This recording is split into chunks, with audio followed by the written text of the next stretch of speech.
Welcome to Ayurvedic Pathshala. If you like the videos, hit like and subscribe and keep watching.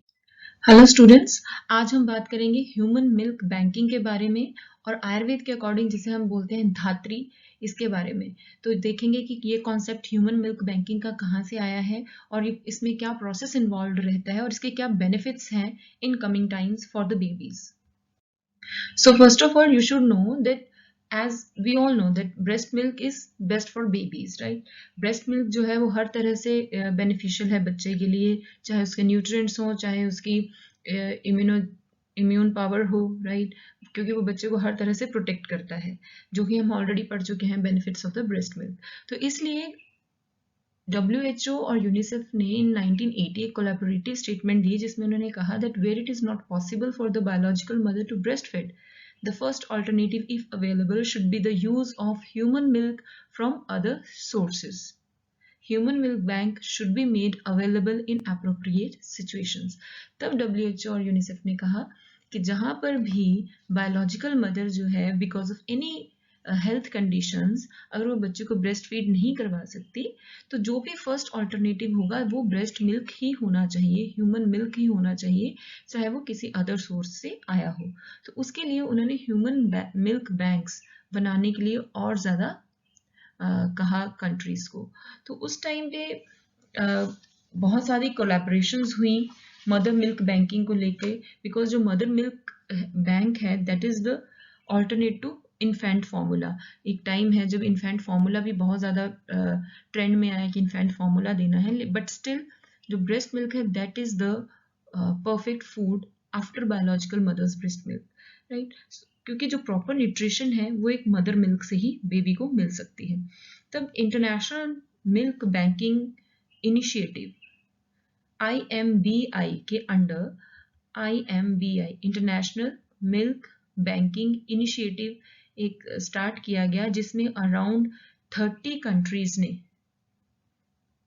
एक collaborative effort लिया। 30 countries साथ में आई और इन्होंने breast milk banking को या ह्यूमन मिल्क बैंक्स को अडॉप्ट करने के लिए स्टेप फॉरवर्ड किया।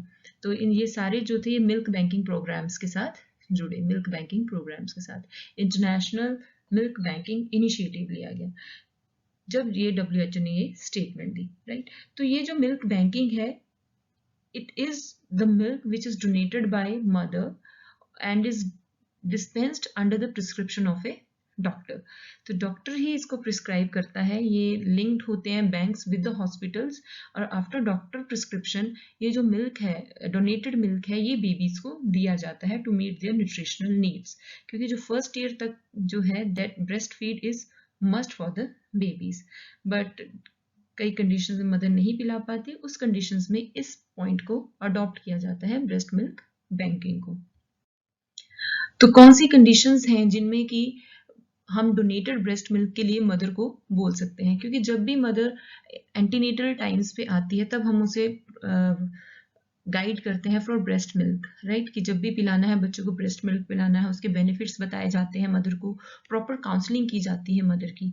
But due to some conditions if after delivery mother is not able to lactate that much of milk which can meet the nutritional needs of the baby, उस condition में हमें donated breast milk के लिए उन्हें second option देनी चाहिए। तो conditions हैं जैसे लेस मिल्क प्रोडक्शन होती है अगर मदर में, या फिर मदर की सर्जरी हुई है, डबल मास्टेक्टोमी हुई है, दोनों तरफ से ब्रेस्ट है वो बिकॉज ऑफ एनी प्रॉब्लम अगर उसको रिमूव किया गया है, इन्फेक्शियस डिजीज है मदर को कोई जो कि बच्चे को ट्रांसफर हो सकती है, या फिर मदर ऐसी मेडिकेशंस के अंडर है जो कि मिल्क में सेक्रेट होती हैं और बच्चे को ट्रांसफ़र हो सकती हैं बाय ब्रेस्ट फीडिंग, या फिर बेबी मदर ने अडॉप्ट किया है उस कंडीशन में मदर लैक्टेटिंग नहीं होती है, या फिर ग्लैंडुलर टिश्यू जो कि मिल्क फॉर्म करता है टिश्यू, वो टिश्यू ही बहुत कम अमाउंट में प्रेजेंट है ब्रेस्ट में, या फिर एक कोई ऐसी सर्जरी हुई है जिसकी वजह से मिल्क प्रोडक्शन जो है वो रिड्यूस हो गई है। बहुत सारी ऐसी कंडीशंस हैं जिनमें ये सब हो जाता है जिससे कि जो ब्रेस्ट मिल्क है वो कम बनता है। उन कंडीशंस में क्योंकि मदर को ब्रेस्ट मिल्क के बेनिफिट्स हमने ऑलरेडी बताए होते हैं, she knows what are the benefits of breast milk over formula feed, तो हम उन्हें सेकेंड जो ऑप्शन दे सकते हैं, फर्स्ट ऑप्शन जो दे सकते हैं that is breast milk, right? If she is willing for it. और ये जो कॉन्सेप्ट है this is very old concept if you see, क्योंकि पहले जो कॉन्सेप्ट होता था वो होता था वेट नर्स का, जिसे हम आयुर्वेद के अकॉर्डिंग देखें तो बोलते हैं धात्री। और उसके लिए बहुत ही अच्छा रेफरेंस आया है काश्यप में, उन्होंने कहा है तस्मात् संशोधन परा नित्यम धात्री प्रशस्येत, कि धात्री कौन सी अच्छी मानी गई है, वेट नर्स कौन सी अच्छी मानी गई है, जो कि नित्य संशोधन में अपनी क्लीनलीनेस में लगी रहती है, चाहे वो बाह्य संशोधन हो चाहे अभ्यंतर संशोधन हो, राइट, जो इंटरनल और एक्सटर्नल दोनों तरफ से खुद को क्लीन रखती है, दैट इज अ गुड धात्री, that is a good wet nurse. तो वेट नर्स का ये जो कॉन्सेप्ट है ये बहुत पुराना कॉन्सेप्ट है, राइट, सेंचुरीज 11th सेंचुरी से पहले की भी जो बुक्स हैं उनमें वेट नर्स का वर्णन आया है। और वेट नर्स होती क्या है, दैट इज धात्री क्या होती है, if mother is unable to feed the baby, in those conditions एक लेडी को हायर किया जाता था जो कि लैक्टेटिंग लेडी होती है, जिसे ब्रेस्ट फीड या ब्रेस्ट मिल्क ज़्यादा बनता है, उन लेडीज़ को हायर किया जाता था to feed the babies of that particular mother, so that कि उसके बच्चे को भी सफ़र ना करे फीडिंग, और जो जिस नीडी बेबी है उसकी नीड्स भी पूरी हो सके। तो तब वेट नर्स का प्रचलन हुआ करता था, धात्री का, जिसका वर्णन आयुर्वेद में आया है। और तो जो आयुर्वेद के आचार्य चरक हैं उन्होंने धात्री के कुछ लक्षण दिए हैं, उन्होंने फिजिकल कैरेक्टर्स भी दिए हैं और साइकोलॉजिकल कैरेक्टर्स भी दिए हैं जो होने चाहिए धात्री में to feed a baby properly. तो चरक, सुश्रुत, बागभट तीनों ने कहा है, यहाँ तक कि बागभट ने 2 धात्री रखने को कहा है फॉर अ बेबी। तो उन्होंने जो लक्षण दिए दैट इज समान वर्णा यौवनावस्था। समान वर्णा मीन्स धात्री जो है वो अपने सेम कम्युनिटी की, सेम कास्ट की होनी चाहिए ताकि किसी तरह का साइकोलॉजिकल इम्पैक्ट ना आए आप पे। और यौवनावस्था यंग धात्री होनी चाहिए, अव्यसना, उसको किसी तरह का एडिक्शन नहीं होना चाहिए, देखने में अच्छी होनी चाहिए, कुछ आपसे छुपाए ना, अजुगुप्सिता होनी चाहिए, अच्छे देश, अच्छे कुल, अच्छी जाति की हो, जो अच्छे कर्म करे, पॉजिटिव एक्शंस हो जिसके, वैसी हो, अच्छे कुल की हो, जिसमें वात्सल्य भाव हो, जिसमें मीन्स ह्यूमैनिटी हो, बच्चे को अच्छा लगे जिसके साथ, और जो डिजीज फ्री हो, अरोगा, डिजीज फ्री धात्री के लिए कहा है आचार्यों ने। जो हम आगे मॉडर्न कॉन्सेप्ट देखेंगे उसमें भी ऑलमोस्ट यही सेम चीजें बताई हैं फॉर अ वेट नर्स। जीवित वत्सा, जिसका बेबी हो, अलाइव बेबी हो जिसका, और मेल बेबी हो तो और ज़्यादा प्रेफरेबल होना चाहिए, क्योंकि समटाइम्स लैक्टेटिंग मदर को अटैचमेंट हो जाती है बेबी से, उस चीज़ को शायद रिड्यूस करने के लिए उन्होंने ये 2 फैक्टर्स भी बताए हैं।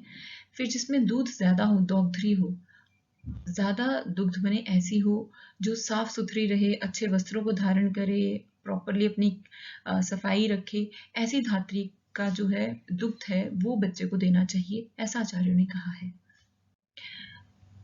तो आपने ये ध्यान रखना है कि जो बाघभट्ट हैं उन्होंने 2 धात्री के लिए बोला है, 2 धात्री किसने बोली है, बाघभट्ट ने, और बाकी आचार्यों ने एक एक धात्री के लिए ही कहा है। ये कंपटीशन का क्वेश्चन है। देन धात्री के जो लक्षण हैं, जो मॉडर्न साइंस ने जो बताए हैं, जो आजकल हम पढ़ते हैं कि डोनर कैसा होना चाहिए, donor should be healthy first of all, है ना, हेल्दी होना चाहिए, लैक्टेटिंग मदर होनी चाहिए, उसे किसी तरह की इन्फेक्शियस डिजीज ना हो जो कि बच्चे को ट्रांसफर हो जाए इन फ्यूचर, और जो प्रॉपर स्क्रीनिंग से गई हो, जिसे किसी भी तरह का HIV infection, VDRL infection, hepatitis B, जिसके ये तीनों टेस्ट जो है वो नेगेटिव हों, राइट, ऐसी धात्री का मिल्क देना चाहिए।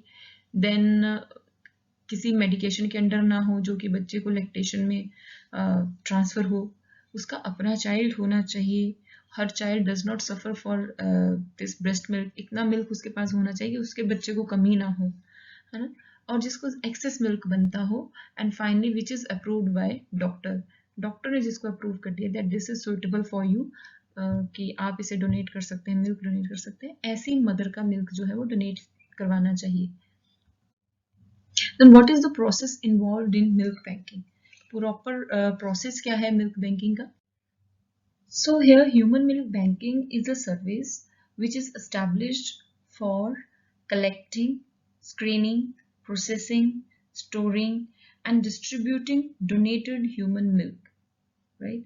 तो ये 5 चीजें हैं जो इसमें होती हैं कि जो human milk banking है that is a service which is established for collecting breast milk, screening that breast milk, then taking that breast milk under proper processing, proper storage, and then distributing to the needful babies.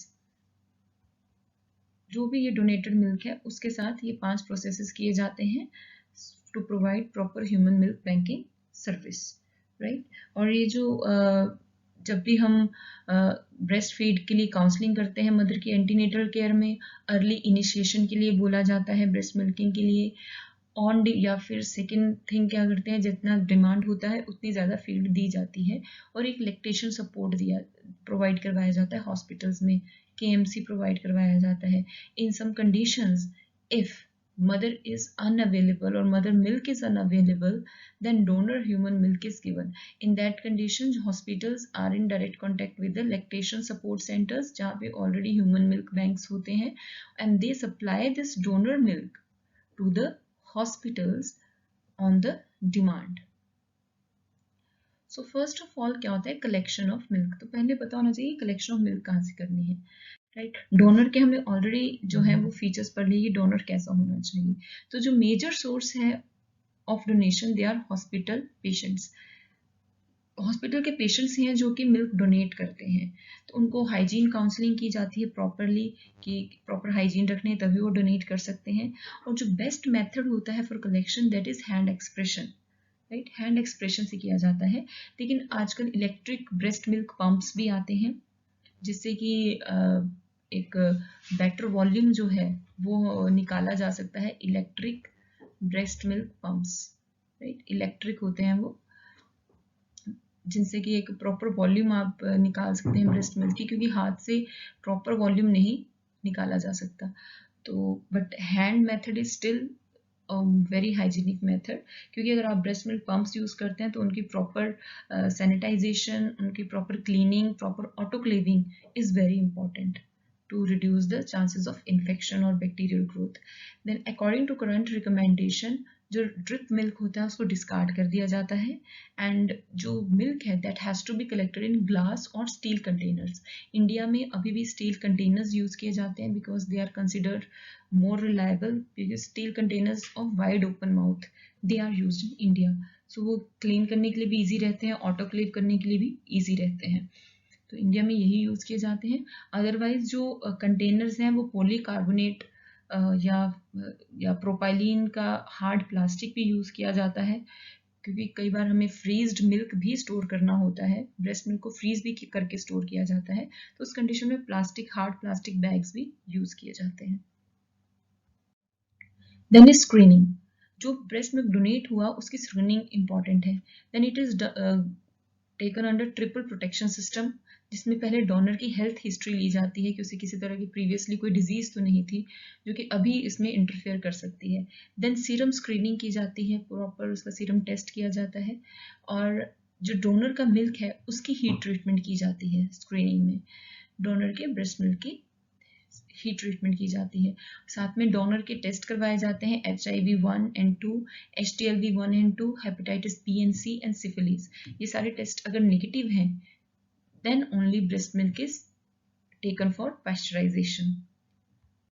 Alright. Before taking breast milk from a mother or before donating milk, consent form is very important, both from mother and the woman who is donating milk and the doctor.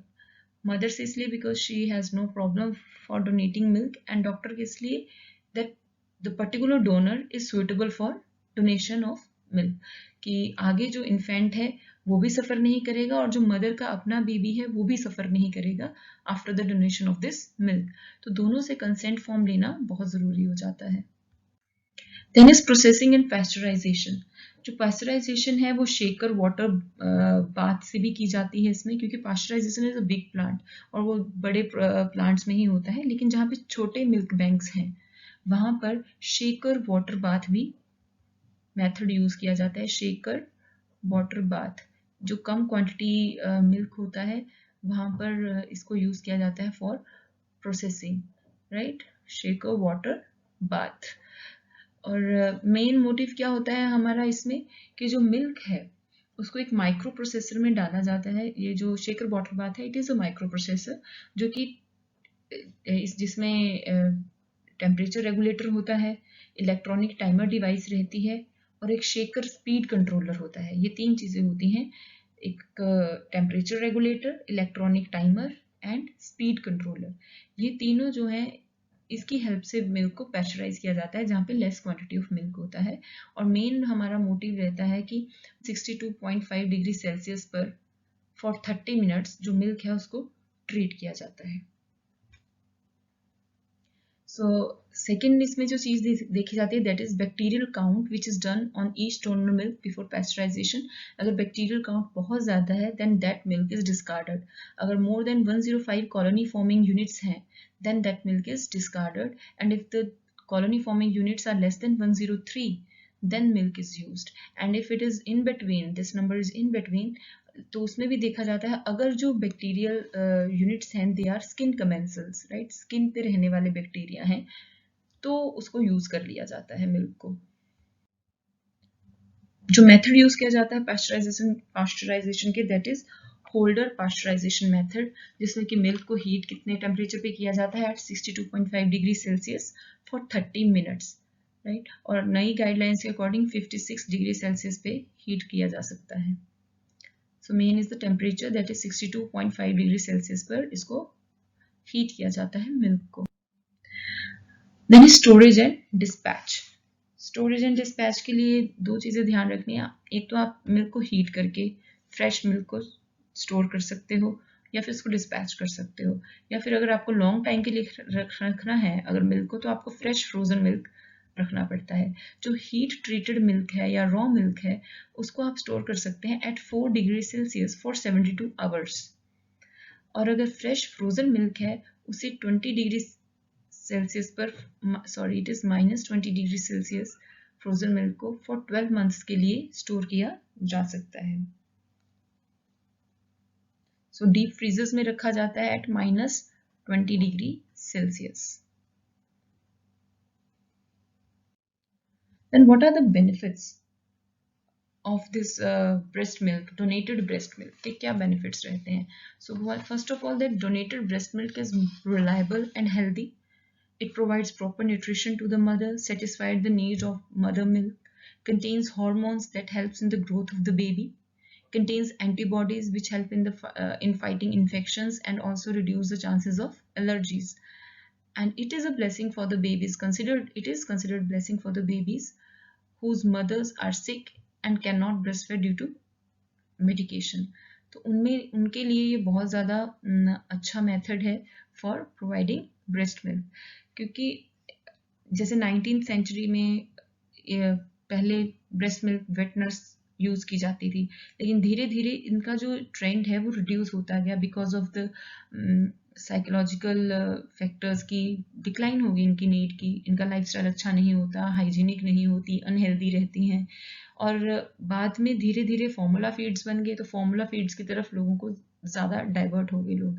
लेकिन अब फिर से WHO की जो recommendations आई हैं उसके according उन्होंने breast milk को फिर से इनिशिएट करने के लिए कहा है, और बहुत सारे ब्रेस्ट मिल्क बैंक्स बने हैं all over the world. So India में भी बहुत सारे ब्रेस्ट मिल्क बैंक है, around more than 60 breast milk banks are still working in India with the help of support of the mothers. And जो first breast milk bank था that was established in 1909, और ये जो breast milk bank बना था ये बना था ऑस्ट्रिया में। कहाँ बना था? ऑस्ट्रिया में। First breast milk bank of the world 1909 में बना था ऑस्ट्रिया में, और उसके बाद जो breast milk bank बना that was established in 1919, right? Sorry, that was formed in 1919, and वो ये जो था ये बना था बॉस्टन में, Boston floating hospital in US, right, Boston north America में बॉस्टन में बना था, बॉस्टन फ्लोटिंग हॉस्पिटल था, वहाँ पे एस्टेब्लिश किया गया था ब्रेस्ट मिल्क बैंक, राइट, इन US 1990 में।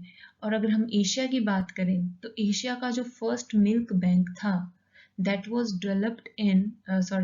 established in Mumbai, Sion hospital, Mumbai. पहले सियोन नाम था इस हॉस्पिटल का, अब आप पता कर सकते हैं कि इसका नाम क्या है, you can Google it. Then it was established in 1989 on 27th of November under the name स्नेह। स्नेह was the name of that breast milk bank। तो ये फर्स्ट एशिया का मिल्क बैंक था, और 2017 में भी एक मिल्क बैंक बनाया गया, दैट इज वात्सल्य मातृ अमृत कोश। ये बनाया गया था लेडी हार्डिंग मेडिकल कॉलेज में। सो इस तरह से बड़े सारे ब्रेस्ट मिल्क बैंक्स हैं जो बनाए गए हैं इंडिया में। और ये जो फर्स्ट ब्रेस्ट मिल्क बैंक है ये मुंबई में है, as I already discussed with you. और तब डॉक्टर आर्मेडा फर्नांडिस के अंडर ये बनाया गया था, डॉक्टर आर्मेडा फर्नांडिस। और जो ये दूसरा बैंक है वात्सल्य बैंक, 2017 में जो बनाया गया, ये नॉर्वे गवर्नमेंट और इंडिया गवर्नमेंट दोनों की एक कोलैबोरेटिव एफर्ट था, एक इनिशिएटिव था पार्टनरशिप का। तो नॉर्वे गवर्नमेंट और ऑस्लो यूनिवर्सिटी है जो, इनका एक इनिशिएटिव था जिसमें नॉर्वे इंडिया पार्टनरशिप के अंडर ये इनिशिएटिव लिया गया था। नॉर्वे इंडिया पार्टनरशिप के अंडर ये इनिशिएटिव लिया गया था जिसमें कि ये ब्रेस्ट मिल्क बैंक बनाया गया। तो राइट नाउ बहुत सारे ब्रेस्ट मिल्क बैंक्स या ह्यूमन मिल्क बैंक्स हैं वो रनिंग है इंडिया में। और अगर हम पंजाब की बात करें तो पंजाब में भी बहुत सारे हैं। और जो पंजाब का फर्स्ट ब्रेस्ट मिल्क या ह्यूमन मिल्क बैंक जो है पंजाब का, that is established in GMCH 32, government medical college and hospital 32। तो ये फर्स्ट ब्रेस्ट मिल्क बैंक है या ह्यूमन मिल्क बैंक है पंजाब का। तो इस तरह से ये जो मिल्क बैंक्स हैं ये कनेक्टेड होते हैं with the hospitals, and one can use this milk for the nutritional supplements of the baby. One more thing related to this is safety of human milk bank. So or the human milk that is available in these milk banks. तो जो safety है वो बहुत ज़्यादा है, क्योंकि जो milk है वो proper process से पूरा sterilize किया जाता है, pasteurize किया जाता है, bacteria को kill किया जाता है completely, ताकि वो बच्चे में किसी भी तरह की disease cause ना कर सके। Instead ये जो milk है ये बहुत ज़्यादा beneficial है, क्योंकि 70% of the immunity is developed from this milk, और ये बच्चों को आगे इलनेसेस से बचाता है। So it is a very good option for the babies जो कि डिप्राइव रहते हैं of the breast milk. And if you talk about cost, then it is costly because of the process involve for proper sterilization process. और जो about 1 ounce of milk जो है वो 200 से 300 रुपीज़ का कॉस्ट करता है, which is actually costly for the mother for using it on long basis. But yes, it is cost effective, we can say, because it is a very good alternative for mother milk. This is all regarding human milk banking. If you want to have other knowledge or more knowledge about this, you can Google it on the different sites, or you can go through different articles. If you like this video, don't forget to subscribe this channel. Till then, take care.